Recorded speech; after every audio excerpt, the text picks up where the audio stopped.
Hi everybody, it's Thursday, July 28th, 2011. Thanks for stopping by. I want to talk to you today about the debt limit fiasco and the politics of the coming elections. Have you ever stopped to ask yourself in the past couple of months, why is nobody ever talking about jobs? How come the entire discussion in this country is about the debt limit and cutting programs that have not contributed one bit to the deficit, like Social Security? How come they're talking about cutting Medicare and Medicaid when the real problem with Medicare and Medicaid is our private insurance system, which drives up the costs so that businessmen can make a profit and corporations can make a profit? Why?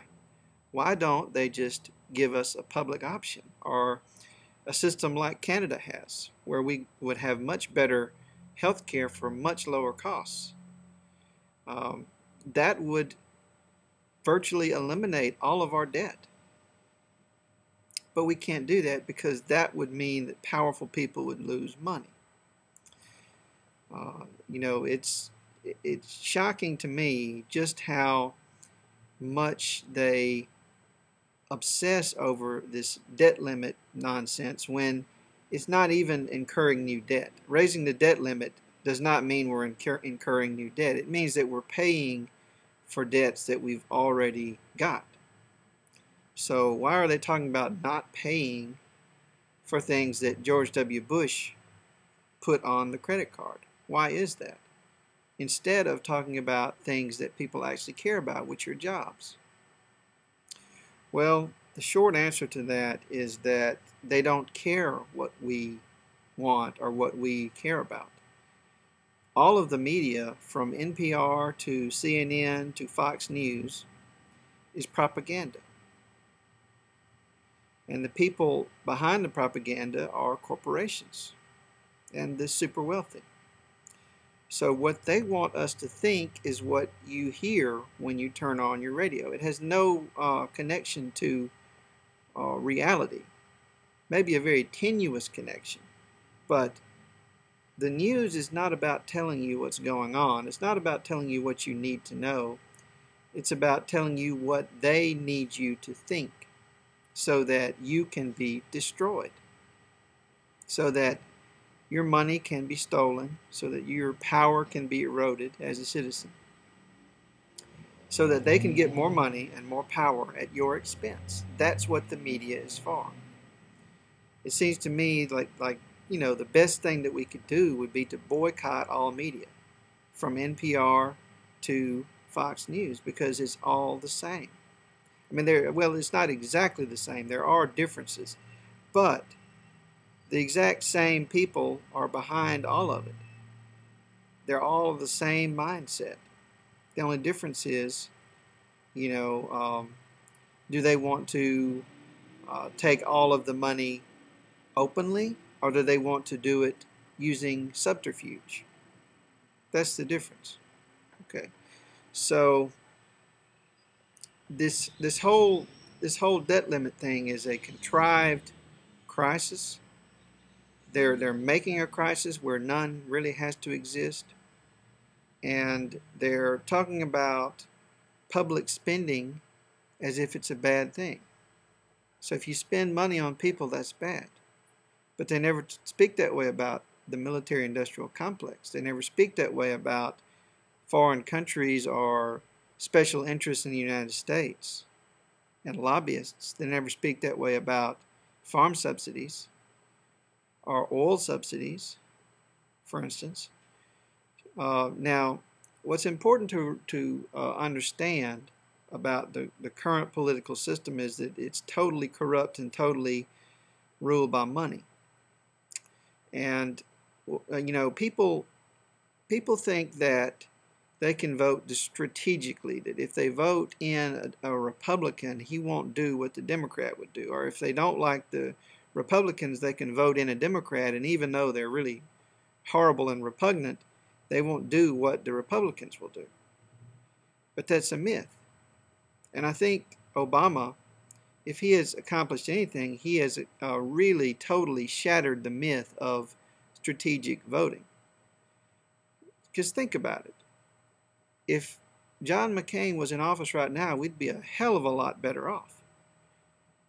I mean, a lot of people have actually started to say that because, you know, if you think about what Obama has done versus what McCain would have tried to do and failed, you know, it's really pretty undeniable that we, you know, for all intents and purposes, you could, you know, really say that we would be better off under an extreme Republican president than we have been under Obama.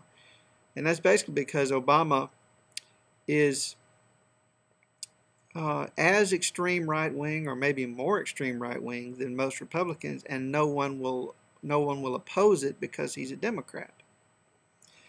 And you look at Obama's proposal, his what he calls the grand compromise, is actually, if you're paying attention, it's actually more extreme than the Republican proposal. That's right. He actually is giving the Republicans more than they ever asked for in his grand compromise. He is to the right of the people in the Tea Party in some ways. He is, and I'll give you an example. I mean, I know you don't believe me when I say that, but Obama's grand compromise proposes cutting Social Security to the bone, cutting Medicare and Medicaid to the bone. You know, these are cuts that will drastically weaken these programs and may put them on the road to extinction. Meanwhile, he is going to reduce taxes for the wealthy and raise taxes on the poor. That's right. And all of this will increase the deficit by more than the Republican proposals would. Now, the Republican proposals would increase the deficit too, believe it or not, because they are going to destroy the economy and they're going to make people suffer. And, you know, when that happens, we're going to have a hard time paying off our debts. And to top it all off, our credit rating is going to go down. So our interest rates will go up, and the deficit is going to be out of control. Now, compare Obama to Roosevelt. Roosevelt faced the same situation that Obama faces.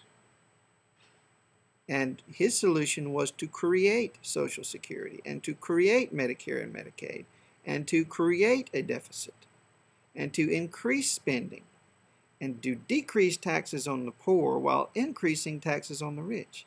And you know what happened? Our economy soared, our deficit disappeared very quickly, and people were put back to work. Now, what's Obama doing? Obama's doing the polar opposite of that. And now, his popularity is already at 27% among Democrats who strongly approve of him. The Democrats and the progressives, 45% of them want to primary him. 45% want to primary Obama. And this is before he's even, they don't even understand what he's doing yet. Once they understand what the grand compromise really is, his approval rating is going to be much less than that. Now, Obama thinks that he doesn't need us because the Republicans are more extreme and we have no one to go to, but that's not true.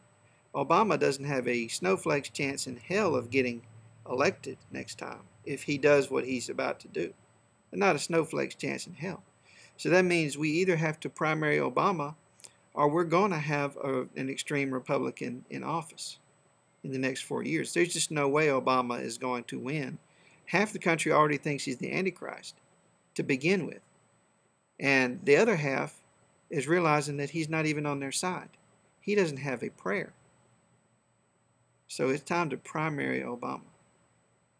You get Bernie Sanders. Thanks for watching.